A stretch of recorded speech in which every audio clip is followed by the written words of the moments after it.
Assalamu alaikum, peace and blessings. You're tuned in to the Sajdah Saturday Morning Coffee Talks, where we talk about life, love, and business.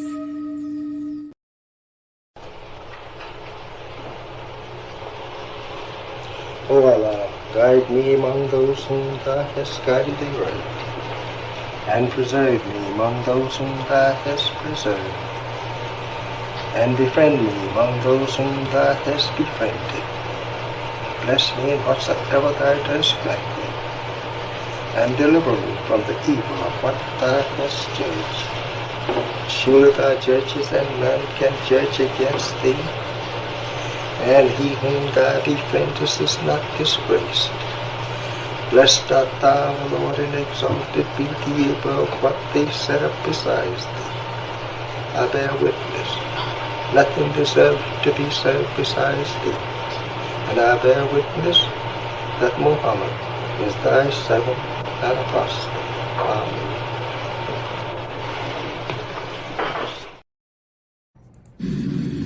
To share with you some of the magnificent and triumphant teachings of the Honorable Elijah Muhammad. When we say magnificent and triumphant teachings, these two words, magnificent and triumphant, are adjectives that describe the teaching of Elijah Muhammad. That which is magnificent is that which is supremely great. That which is triumphant is that which is powerful enough to overcome obstacles. Think of it, black man and woman. There is a teaching in America for you that is supremely great, meaning that it is a teaching above all other teachings that have ever entered the ears of a black man and woman. Greetings, conscious entrepreneurs. Add the Mind of an Entrepreneur show to your Roku TV lineup and catch up on past episodes of all your favorite Mo Today shows.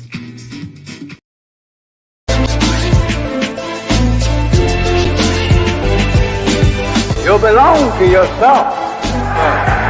You're an independent people, created from the nation of free people. Yes, sir. You don't need to go nowhere but to yourself. Yes, sir. There will be a great separation. Yes, sir. So I said, it is on now. The college is meant to prepare you for your future. That the time dictates that if we don't do something for ourselves as a people, we will be destroyed. And the aim of the enemy right now is to take us out. We have God with us. We have Him as our guide. Yes, sir. We don't have to stand around here and ask the question, what must be done? Yes, sir. Get up and let's go and do something. Yes, sir. We cannot sit down.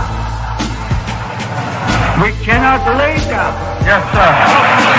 We must get up. Yes, sir. And go to work. Do you know what real joy is in life?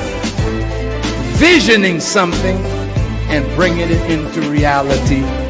That's real joy. Do you know what the next step in joy is? Behold how good and how pleasant it is for brethren to dwell in unity.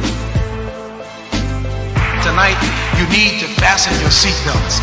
We're going to hear from some of the greatest minds in the world. I don't know about you, but I'm tired of trusting our future and the future of our children into the hands of those who don't love us. I believe we need to revitalize black leadership.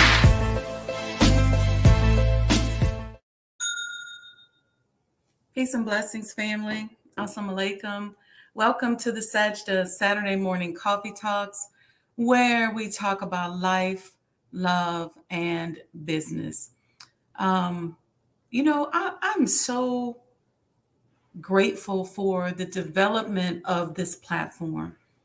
Allah gave me this idea back in 2009, and you all have heard me say that, about being on the road and doing this from Blog Talk Radio every Sunday night at 7 p.m. from my then condo in Chicago, and then moving to DC and being on the radio there for that period of time, and then moving back here and building this platform.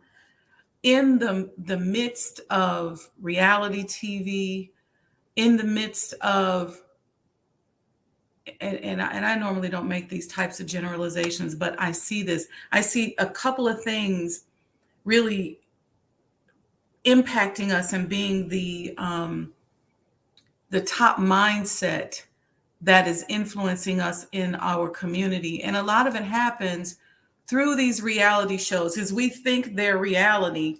And so we don't have another example. We're yearning for, let me say it this way, because it ties into the surah I turned to this morning, or actually last night, which is Surah 79, those who yearn. And we are yearning for a new way of life. We're yearning for a different way of doing things. We're yearning for some kind of systematic way in which we can grow and develop. And so we tend to gravitate towards what we see the most of. And we don't even know it. We don't even know it. We don't even understand the delusion that's out there, because the people who create these shows, they put us on the show and we clown and we mess up our image and our reputation. And it's always a very short-lived thing. But the sad part about it is that people are watching us. And when they watch us on these shows, they're mimicking us and mimicking our lives. So my goal in terms of turning the Mind of an Entrepreneur show into a lifestyle show where, inshallah, by summer, we're going out and into businesses and talking to people and helping you to see the lifestyle of a true entrepreneur, not someone who's propped up on TV and made to look like they got money. And so because we're yearning for this type of guidance, we are quick to adopt the delusion that comes along with what they say is reality TV. It's really just a TV show. And it shouldn't be looked at any differently than, some murder mystery that you see. But what happens is we sit up and we watch this crap and we become delusional.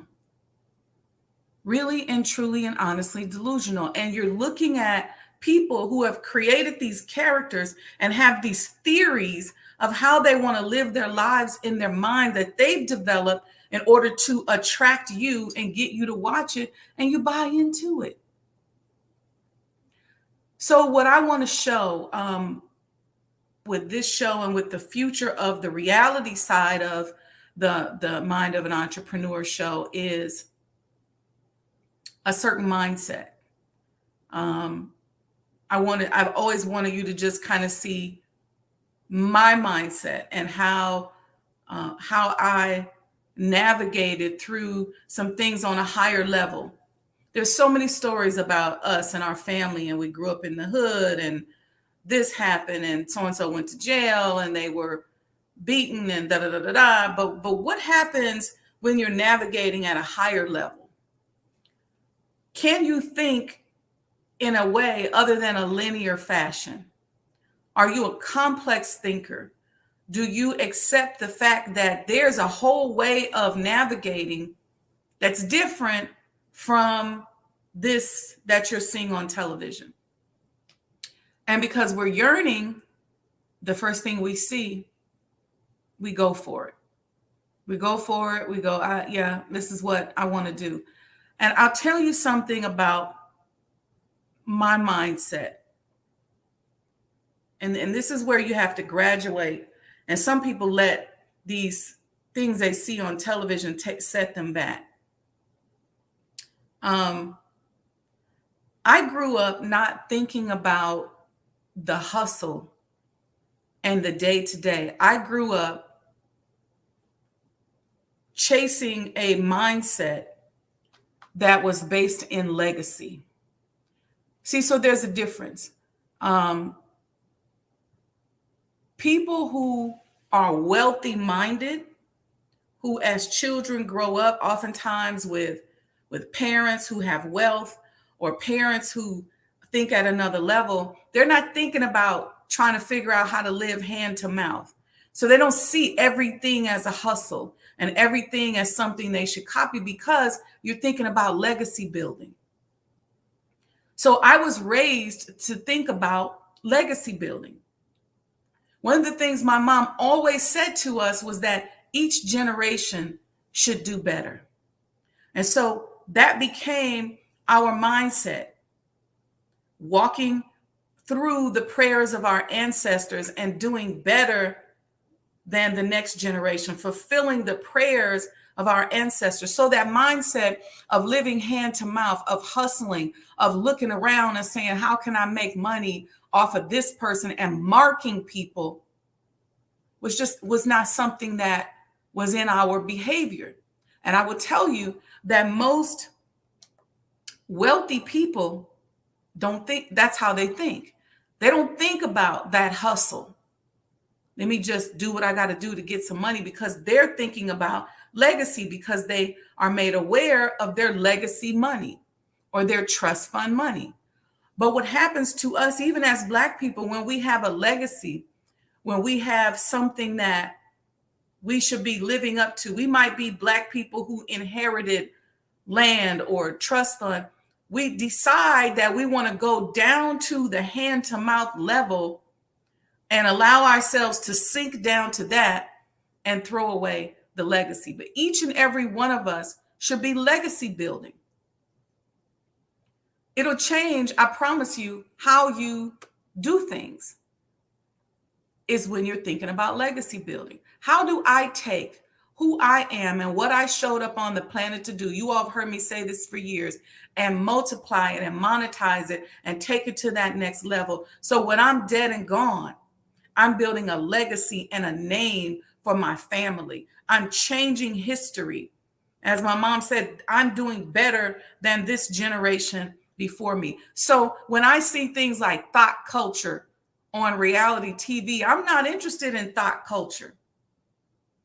I'm not interested in looking at the latest reality show person and trying to be like that. I'm not interested in bombarding my mind with energy and vibrations that's going to make me a hand-to-mouth person.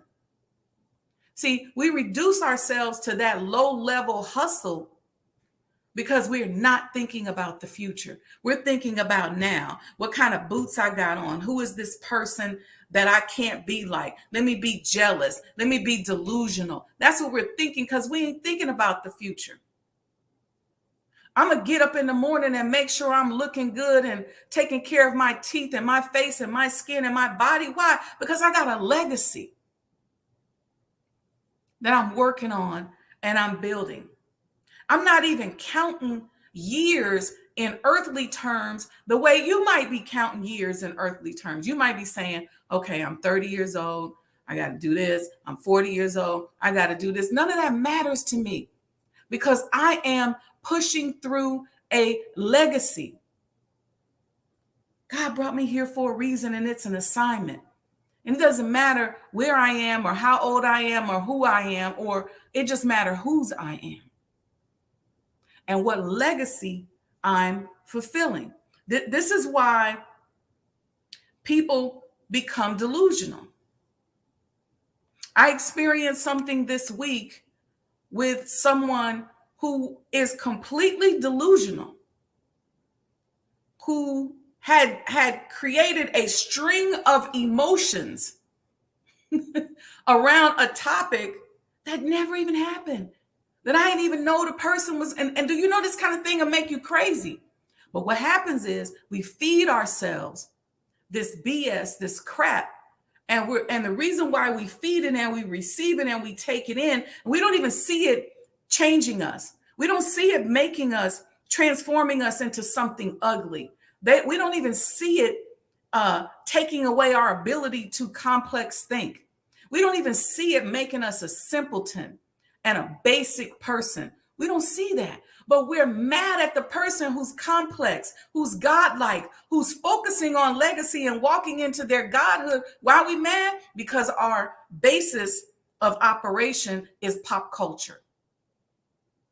But really what's happening is we're yearning for something deep down inside, and we don't have access to supreme wisdom, or at least we don't want to have access to supreme wisdom that's going to take us to that next level.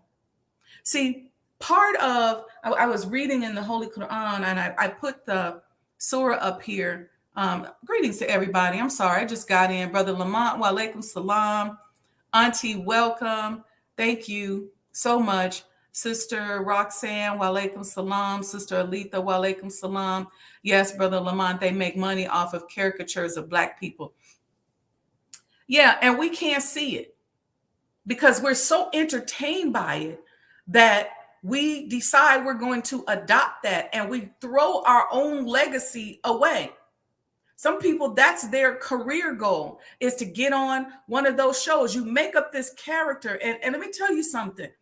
And I learned this way back in the day when we first started getting on social media. I was one of the very first persons to start posting motivational quotes way back on MySpace, because I had an entertainment business. And so I would post these quotes to support the entertainers who were following me on MySpace. And once I started doing that, and some people may not believe this, but I lived around the corner from Harpo Studios, and there were people in my building who were connected to that studio, and then they started posting quotes. But people would criticize me all the time, like, that's not what social media is for. But this is what I figured out very early on, because I understand the power of vibration. And I said, whatever I put out here to these millions of people is what's going to come back to me. And I don't want to dig myself into a hole or place myself into a vortex of thoughts from millions of people that are going to influence how the world sees me. They're going to influence my ability or lack thereof. Sorry, let me turn my phone off. They're going to influence my ability to manifest. And so you never, ever, you can dig through my social medias all the way back to MySpace and Blog Talk, and you won't see me complaining. You won't see me being delusional and being negative, because what I always wanted to put out there is what I wanted to come back to me. And even though probably had I done that, I might have been able to monetize the podcast and stuff like that at a earlier time than now. But I was like, I don't want money like that, because if I get addicted to that hand to mouth way of being, when I get out here, I act a fool, I talk negatively, I do clickbait, I attract you based on things that are negative, then let's say I get 1 million followers. Let's say there's 1 million people looking at me acting a fool, or however I'm acting. Maybe I don't think I'm acting a fool, but I'm putting this out to millions of people. That's what's coming back to me.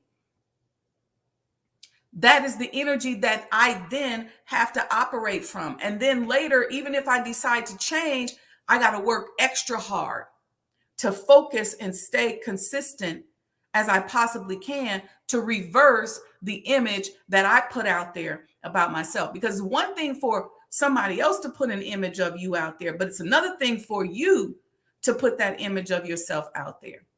And so I see, and I experienced this week, sometimes it's interesting, because when you watch a person's behavior, you can see the through line of their thought. You can see their mind in the behaviors. And we're so yearning for a new way of doing things, that even sometimes we're so shallow that it makes us jealous and makes us create relationship issues that don't even exist. Don't even exist. How many of you have you all ever been attacked by somebody and you don't even know what their problem is?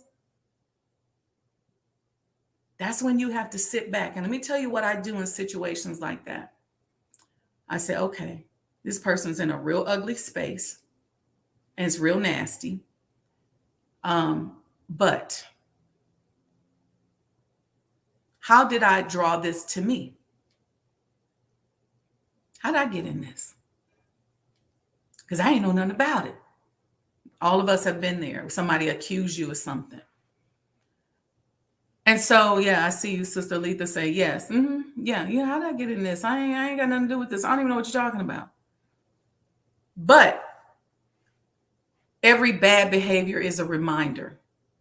Every bad behavior is a reminder. And it was a reminder to me to make sure that I stay grounded in the truth. And that I'm not out here on the pop culture level trying to mimic something that ain't even real. That I'm not so focused on what you're doing that I throw away my own legacy. See, legacy will carry you. Legacy will lift you. Legacy mindedness, if there's such a phrase, legacy mindedness will take what you're doing and multiply it. Why? Because when you're walking in legacy, you're walking through the prayers. I don't care how messed up your family was. Somebody prayed for something. You showed up on the planet as an answer to somebody's prayer. It might not have been the last generation. It might have been 2-3 generations ago, 4 generations ago. But somebody prayed for what you're walking into today. And so when you focus on legacy, it will carry you. It will elevate you. When you lose sight of that, you start living hand to mouth. You start doing things where you start marking people. So anything that's wrong with you, you mark somebody else and say, oh, it's because of them. It's not because of you. You're saying it's not because of me. You say it's because of that person. That person did something to me. And then when the person talks to you, you're talking about stuff that happened years ago when you had plenty of time to ask the person about, but you didn't. It's because you lost your sight on your legacy. You're living hand to mouth like a person in poverty. It's all about what can I get from this person? People even go so far as, and let me tell you something. There's a way that, people make money. I'm not one of those people. I don't care if you think I'm broke. If you want to say, look, she ain't got no money, I'll say, okay, that's good. Then you won't ask me for nothing because I make sure my money follows behind good energy. If a person got good energy, then I will invest. Because my legacy money has to go behind good energy. I'm not dropping it on somebody who's on some BS, who's not honest, who ain't in the right space, because that just ain't what I'm on. But what's interesting is that the way in which, and I don't think I've ever talked about this or shared this. And people ask me, what is your mindset? Let me tell you what my mindset is and has been as I make money. And because this is my mindset, sometimes things may come and flow in a little slower. But I always think about what I can build and what I can develop in order to make money. I always think about what is my legacy, what image I want to put out there, and who I am, and how do I support who I am and why I showed up on the planet, and why has God invested so much in me? How do I make sure that has a good ROI? And how do I make sure that I'm not taking advantage of anybody in that process? So in other words, I want to make sure I give more of value to that person I work with or do business with than what I receive. As opposed to this. Some people just look at people and they hustle them. They see you in a nice car, driving a Maserati, so they go slide up on you. Hey. And then they try to see what they can get out of you. Or I have people sometimes who would just come up to me and ask me to invest in something because they're marking you. Or people who have decided to be my friend, and then all of a sudden they're like, yeah, this is what I need you to do. Woo, woo, woo. Like, whoa. That's not how I've ever made money. When I meet people, I figure out how do we do something and build together. It's a huge excitement and turn on to me. How do I do that? When I met my business partner in Maryland, I wasn't thinking, how do I hustle? How do I take advantage? I remember we were talking about working with his nonprofit. And I was like, the nonprofit don't excite me, but building these clinics and building these surgery centers and setting up a micro hospital and doing this healthcare consulting, that excites me. And some people would say, you should be smarter. Some people like to be brokers. They like to think that they're going to broker a deal.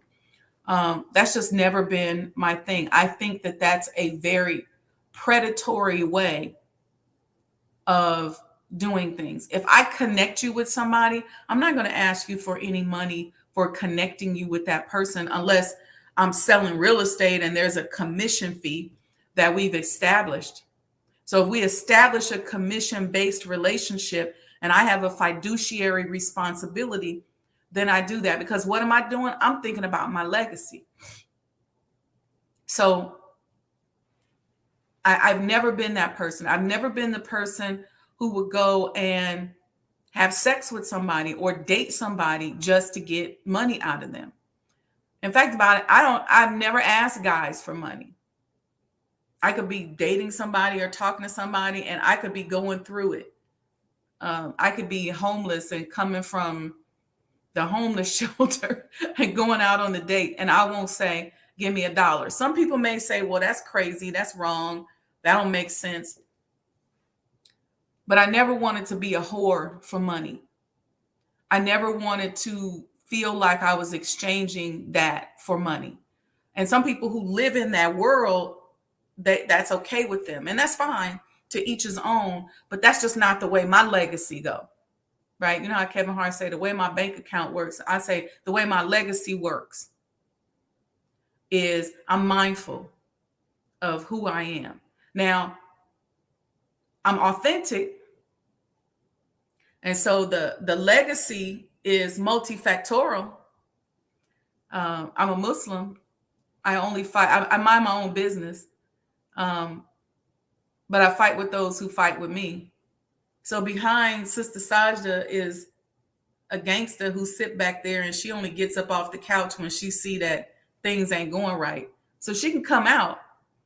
And if you know her, you don't want to see her because she's real smart. She ain't just talking about one-on-one physical contact. It's going to be a problem. But for the most part, and that's part of my legacy too. Because in order for me and my family to survive and still be here, we had to fight. And so I know how to do that. But I don't walk around doing that. It's a secret weapon. And I can fight mentally. I can fight spiritually. I can fight physically. However you want to do it, I can do it. But it's just not something that I walk around and lead with. I don't walk around trying to figure out how to take advantage of people. So there are ways to make money. I know people who don't build anything. And their day of work consists of going around trying to see who they can either take money from, borrow money from, take a skim off the top.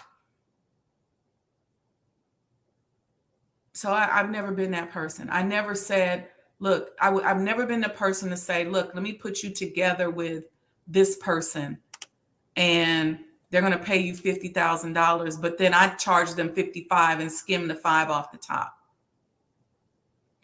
My legacy don't work like that. And so I've been very blessed throughout my life to be able to draw money to myself, draw millions of dollars to myself, build legacy projects, things that I will go down in history having done. And so I get a kick out of building, creating, manifesting. I'm the kind of person, something comes in my mind, I can teach you how to make it physical. So you don't have to hustle. So you don't have to live hand to mouth. Because as soon as you steal that 2, 3, 4, 5,000, 50,000, whatever it is from that person, because the energy of it, no matter how you want to put it together, you stole it. So because you stole it, it doesn't have that legacy energy. See, the legacy energy is long energy, where you can put a resume together and say, yep, I've done this, this, and this.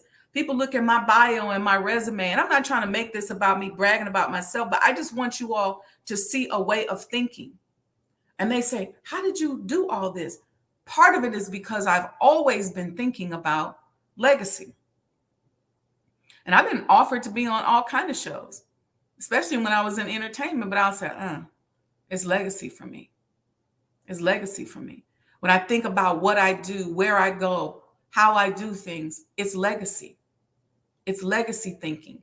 It's not, let me hustle you. Let me get on here and hustle this person and hustle that person. It's legacy. What am I leaving behind? Whose dreams and prayers am I fulfilling? When I walk into my home, and I've been doing this, oh man, I can't even remember when I started doing this. I will walk into places and into homes that I've had or I have and say, I'm grateful, Allah, because my grandmother didn't get a chance to live in a home like this. My great-great-grandfather didn't get a chance to see a day like this. My great-great-great-grandfather dreamed that his great-great-great-granddaughter would be doing XYZ. And so I always think about that. I'm never thinking about, let me just get this quick dollar. Let me run out and, because there's a whole lot of things I could do for quick dollars. A lot. I have enough assets and enough legacy assets that people will want to be a part of. But I'm always thinking it through very carefully and very methodically. So it's things that stick with me that I can always rebuild on. So if I built a hospital, I know I can start a business building another hospital. I got all the receipts in the world because even through that process, I'm thinking about legacy. So as you're yearning for something, as you find yourself yearning, like the Quran says, those who yearn, and I'm going to read these first 5 verses that I found so significant as I was thinking about this topic in a minute. As you're yearning for something new, something different, stop for a minute and make sure that you are legacy minded. Legacy minded. A lot of us out here making babies and having children, and we're not even thinking about legacy. We're thinking about the hustle. What we got to do, hand to mouth. It's just a shift in thinking.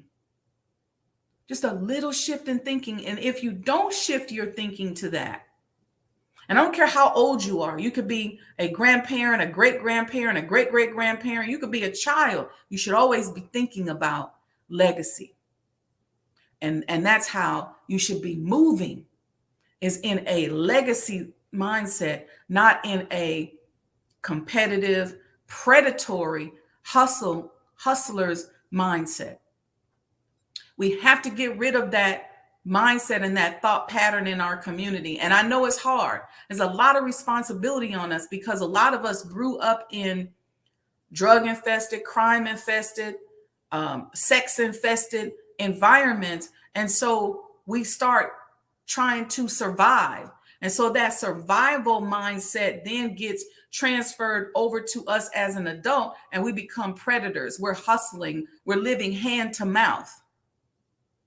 And so every time we see somebody, that's what makes us car booties. That's what makes us look at reality TV and go, ooh, they got a Rolls Royce. Ooh, they got a Bentley. Ooh, they got this or that. That's what makes us, drives us to that, because at the end of the day, we're really just hustling. But if we work on being legacy minded, it's a shift in the energy, because what does it do? One, it makes you creative. It makes you do like the minister said on the criterion. It makes you go back to nature. So you go back to your creator and you're having a conversation. See, when you're thinking about legacy and inheritance, you even pray differently. You don't pray like God is way over there or he's separate from you. You have a conversation because you know you are in a legacy position. You know, when you know he has something that he wanted to say, and you know that he put you on this planet to be an expression and extension of him, because God always wants to make himself known. He decided to make himself known through you. When you know that and you get that, you understand legacy. So you think differently. You say, I'm his legacy, because he decided he wanted to create and say something through me. And so now I got to move differently. I got to think differently. I got to handle myself differently. I got to handle people differently. I got to have the right circle. I got to know how to put a ring of fire off of me and give people fire when needed and give people sugar and honey when needed. I got to know how to do that, because my goal is legacy.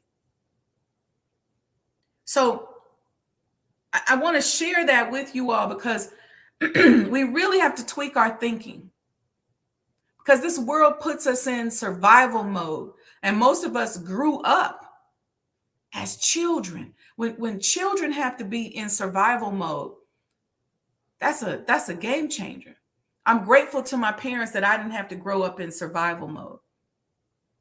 I'm grateful to my parents that we had beautiful homes and beautiful cars, and we had a principled way of living where I was allowed the comfort to program my mind in a legacy-minded way. Bad English, but y'all get what I'm saying. I'm grateful because there was a safe space for me to be able to think about my legacy. My parents provided that safe space for me. I didn't have to worry about how I'm going to make it, how I'm going to create. So it probably makes me less fearful as an adult. There's a lot of people who hustle and prey on other people and live hand to mouth is because they're afraid. They're afraid that they're not going to survive. They're yearning for something that will let them know that there's a lifeline. That's why religion is so popular, because people are looking for that lifeline. They're looking for something that makes them know that there's something bigger than this hand-to-mouth hustling. And let me tell you something.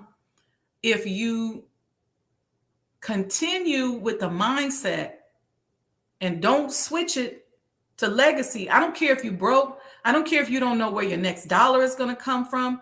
I don't care how sad you are, how depressed you are. Start shifting your mindset to think about legacy.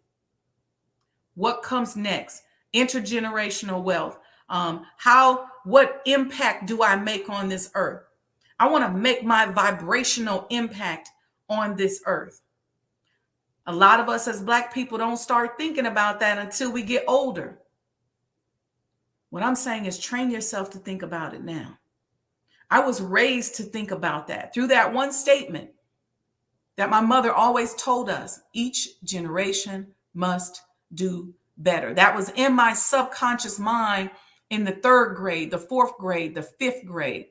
If I wrote an essay, when I studied in class, I was an exceptional, phenomenal student. So as a phenomenal student, that's what I thought about. That was my mindset. When I was working on doing work 2 or 3 grades ahead of myself, I'm thinking about legacy. I'm not thinking about you, and you because I was programmed that way. And what I'm saying to you all is program yourself to think about legacy. It's going to allow you to have bigger dreams.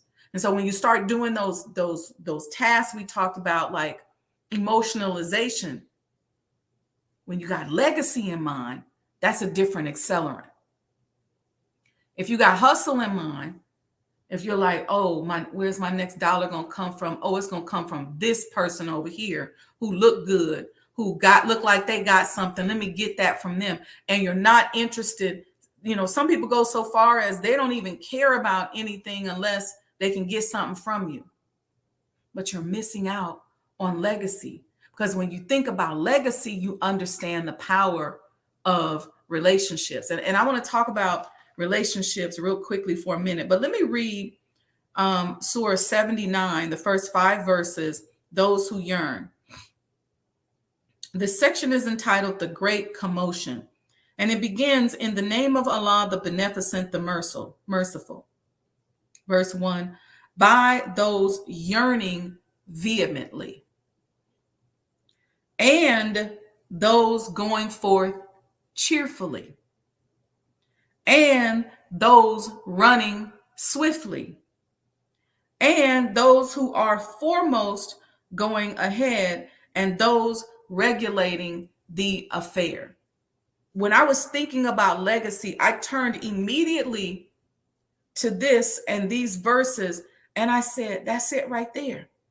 Because when you're yearning vehemently to create a legacy for yourself, when your mind becomes programmed on legacy versus hustle, versus stealing, versus copying, versus competitiveness, versus let me get mine, and you get out of whatever thought process that you have, then all these other things don't matter to you. So when you're thinking legacy, you're yearning for that. But you're moving forward cheerfully, because you got a whole nother push going on behind you. You have an accelerant, and so you can be cheerful. See, when you hustling and you out here like a crackhead, see, some people live their life like a crackhead even though they don't do crack, or live their life like a drug addict even though they don't do drugs.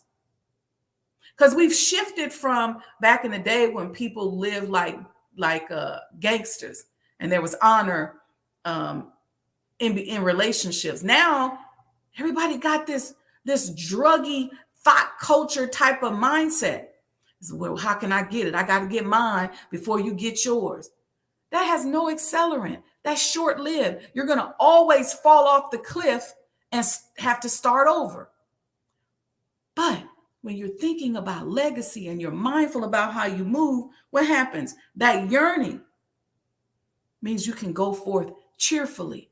And what happens when you go forth cheerfully? Cheerfully is a vibration. So you're not going forward with the fear vibration that you would have when you're hustling, when you're trying to just get yours, because you know you're going to fall off the cliff because you don't know where your next hustle is coming from. That's a low vibration. And you might vibrate up on something, but it's not going to last. It's not sustainable. You have no stability. But when you can move forward cheerfully, got to program your mind to this, because this may not be in your background. You got to reprogram your mind. When you move forward cheerfully, you're vibrating at a higher level. And so that vibration is going to attract other things that match that vibration. You're going to move on a higher vibratory level. So you're going to find yourself in situations with higher vibration. You're going to meet people with higher vibrations. You're going to see things in a higher vibration. You may even meet somebody, and we're going to talk about relationships, but let me just stop right there. Now, it says, and those running swiftly. Y'all hear me talking all the time about moving beyond your intellectual capacity. So you want to be able to move faster than you physically, mentally, and spiritually know how to do. When you understand who you are and whose you are, you can run swiftly. Those that are foremost going ahead, those that are the vanguards, you in the front of the class. Because why? Because you're creating, you're out up over your skis, you're receiving revelation. You can see the revelation in your face, in your skin, and how you move. So that revelation is coming to you because God say, yes, now I can use my daughter. Yes, now I can use my son. So let me give him or her something that ain't nobody else got. That no matter how much TV you watch, you can't match what I gave my child. So you're moving forward in a foremost type of way. And then you're in a position where you're regulating things. What does that mean? You now are the standard. You're the regulation. Not regulating like you running things, but you're the regulation. You're the standard. So let's talk about this, because we have to begin to see our relationships in a legacy type of way. Because sometimes we get mixed up with this. Again, all this TV we watching and all this stuff we doing, everything's very linear, very simpleton, very basic thinking. They've turned us into a bunch of simps and clowns to where we don't even understand the multifactorial energies of nature that are out here. It's not just one thing that makes a plant grow. It's not just one thing that makes a baby go. It's a number of different formulaic recipe type of things that come together that develop that thing. So, relationships. You have some relationships that are long-term, that no matter what happens, no matter how it morphs, no matter how it changes, that person's going to always be with you. And I think sometimes in our simple type of way, we try to make every relationship like that. We think everything, everybody we meet, everybody we come across, when that person comes and goes, we start crying because that person's no longer there. Of course, there's nothing wrong with missing somebody, but we start being upset because that person's no longer there. Why? Because we put them in the mindset that they're going to be here forever.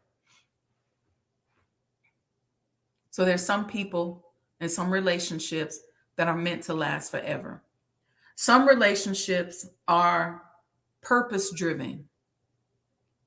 They may be healing relationships. They may be business relationships that just help you build that part of your legacy. But some are purpose-driven. And so a lot of times, once the purpose of the relationship is fulfilled, the relationship is technically over. But oftentimes what we do is we cry because we want to hang on, but really the relationship's over because the purpose of the relationship is over. So you can't try to make a purpose-filled relationship become a permanent relationship unless it was already a permanent relationship from the very beginning. And then some relationships are short-lived. 1 day, 2 weeks, 2 years. Sometimes they're short. Why? Because you just needed that quick vibrational healing. Because you just needed that connection that came to teach you something. Some relationships just come to teach you who you are or who you are not. Maybe to remind you who you are. Remind you about your legacy. Remind you of what's possible. Show you what's possible. But they may not be purpose-driven and they may not be long-lived. When I say purpose-driven, I mean like a physical purpose. They may not be a long-term relationship. They may be a short-term relationship that came to show you what is possible. Or I believe in this wholeheartedly. Sometimes relationships or people come into your lives just because the combination of your vibration with that person's vibration creates the right cocktail so that now God can produce something. It's like an egg and a sperm or two seeds coming together. There's something that needs to be produced, but you can't produce it by yourself. So you have to have this quick connection to something that creates the right fertile environment for you to move on to that next level. And you might not be moving on with that person. They may not even be a good person. Think about that. Listen, God is so masterful. He knows how to mine out of that person what it is that he needs in order to give to you, in order to create what it is he wants. So you trying to hold on to that person because you've created something with that person, but their purpose in your life might be over with. It's done. It's a done deal.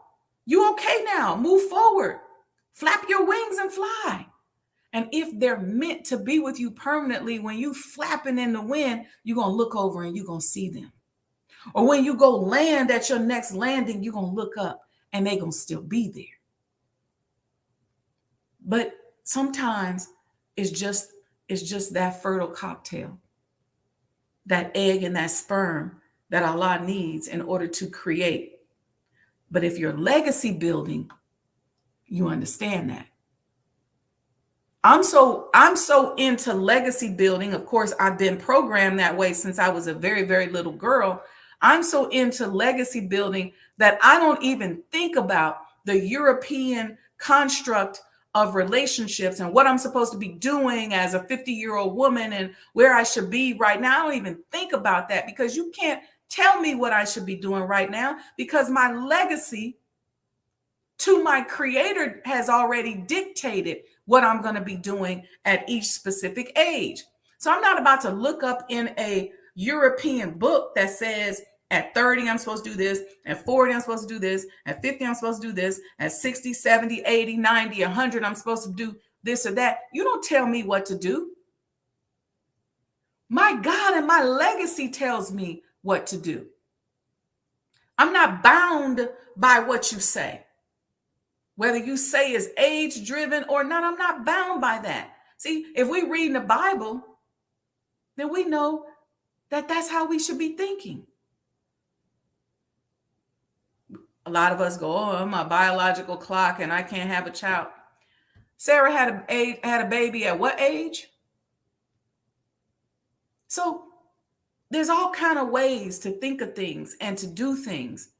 And it's based on your legacy. And so your goal and my goal is to find the people in life that line up where our legacies line up, or to get what it is that I need so that I can move forward and be productive. And that's how I talk to God. I don't say, oh, Lord, come down here and such. I say, okay, I met this person or I'm in this situation. What do you want me to get from this? I do it even if I'm watching a movie. If I'm sitting up looking at a movie, I say, what do you want me to get from this? What do you want me to see from this? What do you want me to learn from this? How do you want my energy tweaked as a result of watching this? And so if you know me, you know I'm even selective about the things that I watch on television. I literally can watch superhero movies and get up and feel like I'm more powerful. I used to watch The Alphas. That used to come on. That show's probably about 10 years old. But I remember watching The Alphas. I don't know if anybody ever remembers The Alphas. But The Alphas was a group of normal people who worked at an agency, but they had these supernatural powers. And each of them had different powers. And the coolest thing for me was watching them go through their everyday life, having relationships, going out to dinner, hanging out. But yet something would happen that would require them to use their superpowers. And so that would fire off all of my energy levels in my brain, because I believe I got superpowers and I believe you have them. So I'm saying all of this to say, turn the switch on, turn off that hustle mode. I'm competitive and delusional, and I got to do everything somebody else does. Let me give you an example. Even if you walk through my house, it's intentional. I said to myself years ago, let me tell you something. I love decorating. And anybody, there's people in the chat that I've helped them decorate their homes. And when I help people decorate their homes, I don't go in with my design. I try to feel what they like and what'll work for them. And I say, you know what? Based on your personality, I think I like this for your living room, or I like that for your dining room, or I like, and it's based on them being able to express themselves. I tell people that I design for, don't go to the store and just buy the whole set that's in there. Take a couple different pieces. If you buy a couch and it came with pillows, recover the pillows with a different fabric. Because I said, I want my house to represent that I'm a Black woman, but I'm a global Black woman who has traveled the world and has more travel and intellect to experience. So you'll see pieces and things from around the world, and then you'll see some common stuff. So I'm saying to you, find your own way. Even the way I dress, there's something spiritual and representative about everything that I put on my body. Whether it's the location that I got things from. I love buying purposeful jewelry, for example. I'm not looking on television or looking at you to see what you're wearing. I'm saying, what do I like? So I love wearing purposeful jewelry. So I like going to places. I love going to my friend's store in Hyde Park, the Silver Room, and buying silver jewelry from him. Because it comes from a Black person, a Black store, so it carries that energy. It's usually Black designers or some type of cultural design that he has in here. And so I think about like the spirituality of earrings and things like that, and they're silver. Or if I go to some place and I buy pieces of jewelry, I buy some jewelry that's spiritual, like this stone with these marcasites around it. So that's how I'm thinking. I'm wearing my commemorative Elijah coin. Why? Man, this copper comes from the home of the most honorable Elijah Muhammad. It's a piece of jewelry. It has such powerful energy. It's close to me. And so that means something. A jewelry with my holy name on it, Sajdah, to remind me that my beautiful leader and teacher gave me that name.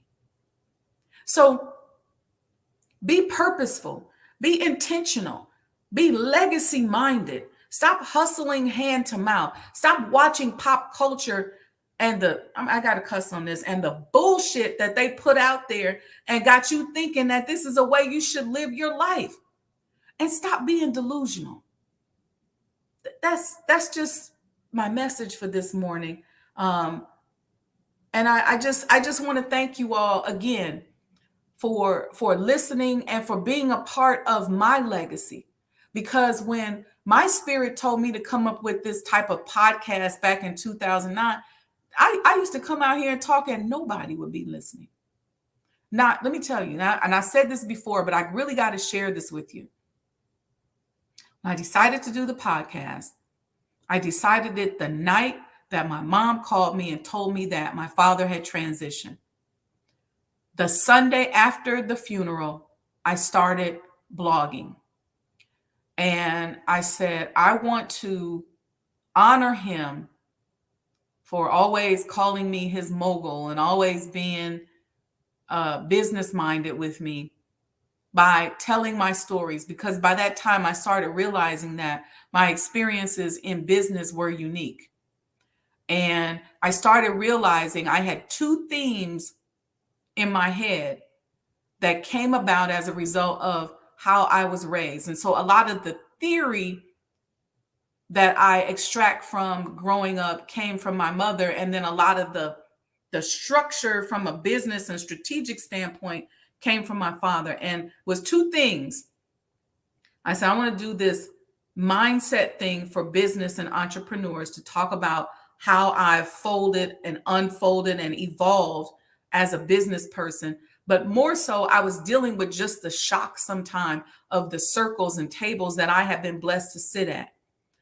Again, I already knew, though, because I'm legacy minded. I was raised that way. So the one thought was each generation needs to do differently. And so I started thinking legacy minded as a result of that being programmed into me as a child. The second thing is my mom used to always say, I don't raise no followers. And so I started thinking about being authentic. The one thing we got in trouble for in our house is if we was just doing something just because somebody else did it. And so that was programmed into me. And so taking those three themes, I decided I was going to start journaling. I was going to start writing essays. I have about 300 or more pages of in several books that I haven't even put out yet. And I started being able to write a show once a week using those three themes and building upon it. I started doing coaching. I went out and became a certified emotional intelligence coach because I wanted to teach people about emotional hijack and emotional blackmail. And I started coming up with this concept called the authenticity coaching.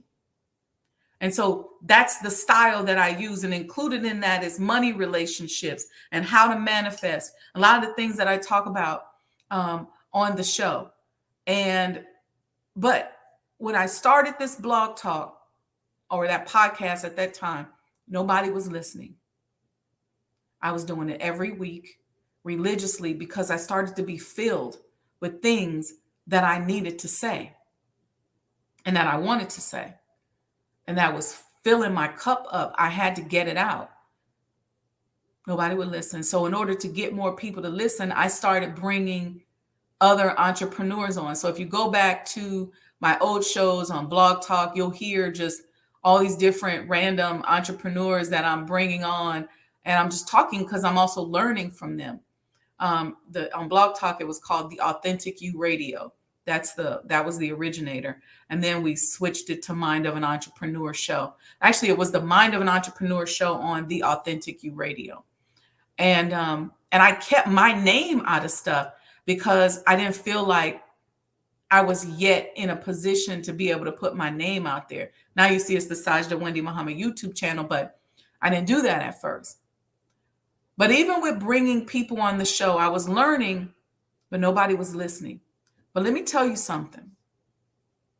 From that low viewership and low listenership, I landed a spot in prime time on a radio station in DC. And I was on I think I started there on the radio station, maybe 2014. So several years, a lot of people got to know me. But between that low viewership podcast that was coming on every Sunday to the radio station, I cannot tell you how many thousands of dollars that I have made as a result of following what I felt like was my legacy. My business partner in DC used to tease me. He's like, you don't got no background in radio. And he used to say, the show is so good. And I said, it's just me following my legacy. Somebody back there was a talker and did radio or TV or wanted to do it or was a speaker, somebody. But I cannot tell you how many people I've met, how many business partners I've met. And it's because in my mind, what I put out here is going to be legacy driven. I'm not going to kill my legacy by putting something bad out here for millions of people to see, because then those millions of eyes turn that energy right back on me and it's going to cut off my growth. Now, some of us haven't been that responsible, right? And that's okay. Because what that means is your journey's different. Your journey is a comeback journey. It's a transformation journey. It's different. But I share with you my journey so that you get it. Yes, you're right, Brother Lamont. That station has helped so many. So want to share that with you. What else is going on? A couple things I want to tell you. I'm going to be on the Closing the Gap show later on tonight. It comes on at 7 p.m. Eastern time. So you can see the flyer on my Instagram page. I think it's on both Instagram pages, Sajdah House and on Mo Today Universe, MOETODAY Universe on Facebook. I think I put it on Twitter also. So I'm going to be on Closing the Gap That's today, 7 p.m. Eastern time. So make sure you check that out. I think you can go to their Facebook page, and I think they also have a YouTube page, but the instructions are on the flyer on how you can chime in tonight on that show. We're going to be talking about the Honorable Elijah Muhammad House Museum and pushing with this coin drive for legacy building purposes, right? So, and even for you, it's not just my legacy, it's our legacy. Somebody asked me the other day, they said, this is movement based. And I say, it's not necessarily movement based. Let me explain this real quick. I know we're past the hour, but a lot of people don't understand this. Urban historic preservation I coined that term, but it's very important. If you understand the time period of Black people during the Great Migration, when we were redlined, we were forced to live in these major cities within certain zip codes, and there's just a red line that they put around it. That's why they call it red line. In those zip codes, pop culture was born. So a lot of pop culture today has its roots in those red line districts in urban centers around the United States. That history is facing extinction. Number one, because of culture vultures, but it's also facing extinction because it happened in certain areas and the real estate is being regentrified and bought up.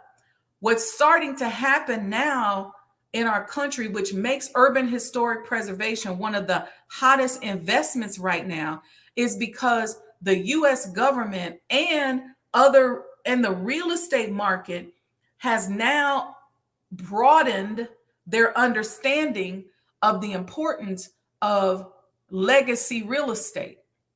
So you used to see it when you drive past, you go, oh, that was Rockefeller's home, or that was this place. I remember growing up in Omaha, people say, oh, that's where Warren Buffett lived. That's legacy real estate. But now that our culture is important to us, that real estate and the values of those real estate properties, or the values of those properties, has escalated. And it's now being undergirded and underwritten by government funding, investment funding, which makes much of that real estate more valuable, especially for two reasons, to a few industries. One, to the tourism industry, so that as people move out of urban centers, when they come back to urban centers, they want to go on tours. You have people in Chicago that pay $150 to go on an Al Capone tour. And all they do is sit in the open top thing and just point and say, this is where he lives, where his lawyer lived, this is where this person is, for that person. You have people, if you stand outside of the Honorable Elijah Muhammad's House Museum, right there next to the palace, you see buses going around. I've stopped the bus before and said, what do y'all charge for this tour? All they're doing is pointing and talking. That's the Honorable Elijah Muhammad's house. He built this house. He built that. So tourism is huge. And most of the new urban centers, especially places like Chicago, make a lot of money off of tourism. So this is a whole new emerging market for us as Black people, because now that our culture has spread around the world, even though a lot of times people don't have respect for us, they want to see, they're attracted to where the culture comes from. So when people come from China, they come from Asia, they want to take these Black history tours, these Black cultural tours. Oh, that's Quincy Jones's house. That's Madam C.J. Walker's house. That's Elijah Muhammad's house. That's Muhammad Ali's house. They want to see that kind of stuff because in that they're touching a culture that is so influential that they're vultures and they're trying to steal it or just influenced by it. So that's why it's important. That's why we're pushing this drive for you to support the completion of the Honorable Elijah Muhammad House. It's important. Urban historic preservation matters. And I have done tons of talks and lectures on this around the country now, and still continuing to do some more during Black History Month on the importance of urban historic preservation. All right. So anyway, ending that, closing the gap today. Next week we got Savior's Day. We are putting together something super fun. There's a bunch of us as business people in the city. We want to call it Enhance Your Savior's Day Experience, where we just want to help you to get more out of this incredible convention. So as you're moving about, we got businesses that you'll be able to go into. I can tell you one thing now, two things that are going to happen, and the other business people were working on that. But Sajdah House to our coin holders, and you're going to have to be in the coin holder database to get an invitation. We're going to do some mini tours, and so we're going to be sharing that information now. Oh my God, a deer just went past my window. Anyway, I guess he's like, let me hear this Savior's Day stuff. But yeah, anyway, and then Sean Michelle's homemade ice cream. We're going to celebrate the fact that Brother Nadar Ali, may Allah be pleased with him, who worked very closely with the import, exporting, and the business management office of the Honorable Elijah Muhammad back in the 60s and 70s. He told me that the peach pies and the bean pies they had a distribution deal, and they were in Jewel Osco, the Safeway brand, throughout the Chicagoland area. And I said, okay. So Sean Michelle's, we said, okay, we got the Sajdah bean pie ice cream. And if you have not had that Sajdah bean pie ice cream, you're missing out. Let me tell you something. You better get here and get you some of that, because it sells out as soon as they get it, and you can't even get it on a regular basis. We got to figure out how to keep it in stock. But you got the Sajdah bean pie ice cream, and you got their signature vanilla ice cream that we're pairing with the peach cobbler and the bean pie to just celebrate that history from our first resurrection, or the template that the Honorable Elijah Muhammad built for us. So those two things for sure. And we're going to be doing lives once a week, every Saturday, starting next Saturday.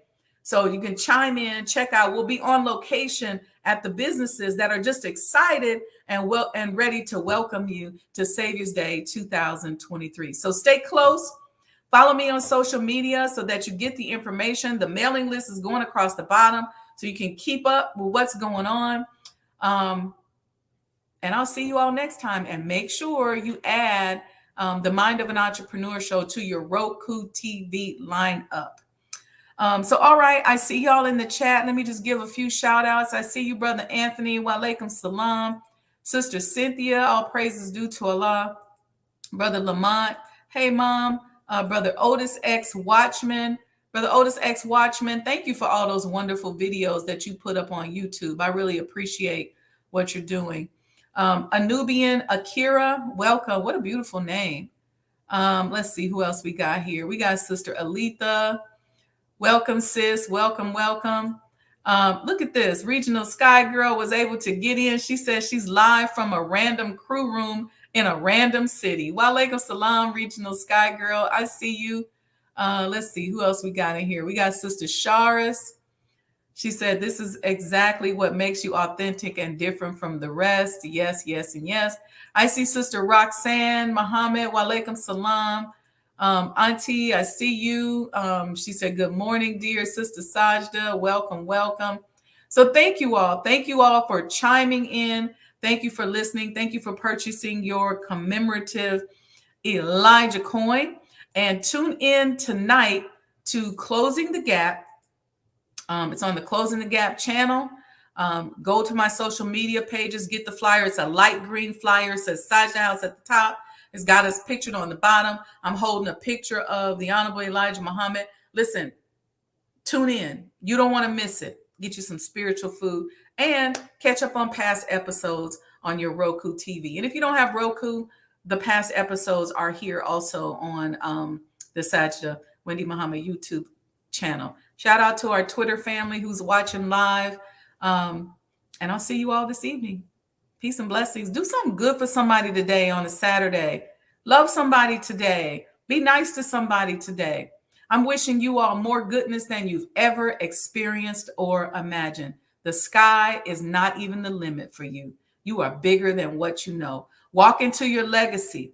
Think about legacy building. Stop hustling. Stop living hand to mouth and think about legacy. Peace and blessings, family.